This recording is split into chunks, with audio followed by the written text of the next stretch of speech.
ঠিকই সারসার মার বুও গেছে গাগো, বোনের বুকলো গেছে গাগো, বউয়ের বুকলো গেছে গাগো। আমার ভাই তো বাড়িতে আবার পাইলো না গো, আমার ভাই তো গো বাড়িতে আবার পাইলো না গো। আমরা কারে ভাই ডাকবো গো, আমার মা কারে বাজান কইয়া ডাকবো গো, আমার মারে গিয়ে দেখবো গো। আন্নগর কাছে আমি বিচার চাই গো, আন্নগর কাছে আমি বিচার চাই গো। পাও ধইরা হাত ধইরা কই গো, আমার ভাইয়ের কোনি বিচার দিবেন গো। আঙ্গুর কিছু নাই কে গো, আমরা হইছি নিরহ মানুষ গো। আঙ্গুর কোনো বাবু নাই কে গো, আর কোনো বড় ভাইও নাই কে গো, বড় বোনও নাই কে গো। তিনটা ভাই বোন ছিলাম গো। বড় বোন কি বা 7-8 বছর আগে মারা গেছে গো।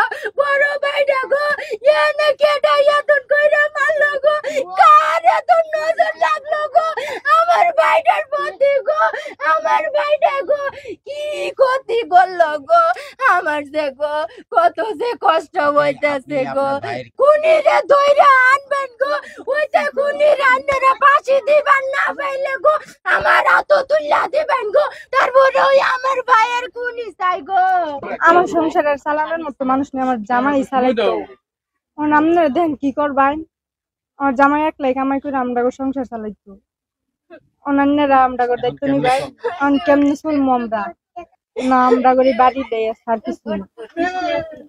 কিস্তি আছে, অনেক ঋণ করা আছে, আর আমার জামাই এক পুরো সংসারের দায়িত্ব নিচ্ছে পুরাই।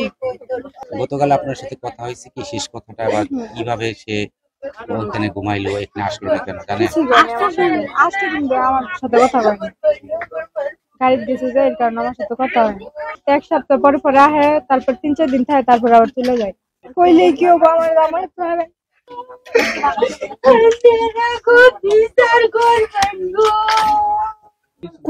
কোনো পথ নেই,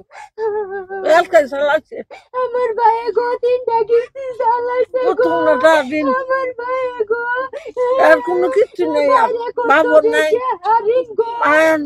কি করবো গো। এই যে বাড়ির ভিতরে আধা কাটা।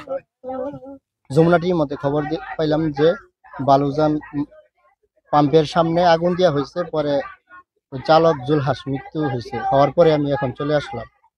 এখন মহান আল্লাহ তাআলা আছে, আল্লাহ তাআলাই তো সবকিছু দেখবেন। তারপরে আমরা আছি, আমি আছি, যতটুকু চেষ্টা করবো দেখার জন্য।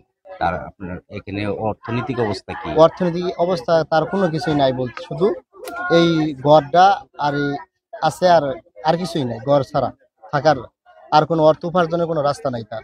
সিসি ফুটেজ আমরা যা দেখতে পাচ্ছি, কিছু এলোপাতারি 2-3 জন লোক এসে ওই গাড়িতে আগুন ধরে দেয়। তখন আপনাদের এই গাড়ির ভিতর 3 জন লোক ছিল, সেটা আমরা এটা জানতে পারছি।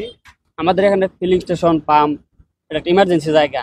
এখানে অনেক ক্ষয়ক্ষতির ব্যাপার স্যাপার আছে, অনেক রিক্সের ব্যাপার আছে, যানমালের নিরাপত্তা আছে। এই বিধে আমরা বলতে পারছি যে আমাদের সেফটি প্রয়োজন। দেশে এখন যে পরিস্থিতি, এখন কি না কি হয়, এই বিষয়টাকে নিরাপত্তা বলতে গেলে আমরা তো আপনার 12টা-1টার পর বন্ধ করে ফেলি। গ্রাম পর্যায়ে তো এরকম তো শহর পর্যায়ে না। এখন আমাদের রাত্রে বেচা কিনে থাকে না, এখন আমরা রাত্রে একা বসে থাকি। এরপরে আসে দেখতে পারলাম যে এখন গাড়ি ছিল, গাড়ি নিয়ে গেছে, লাস্ট তো এসে নিয়ে গেছে। এই বিষয়ে আর কি আমরা যা শুনলাম।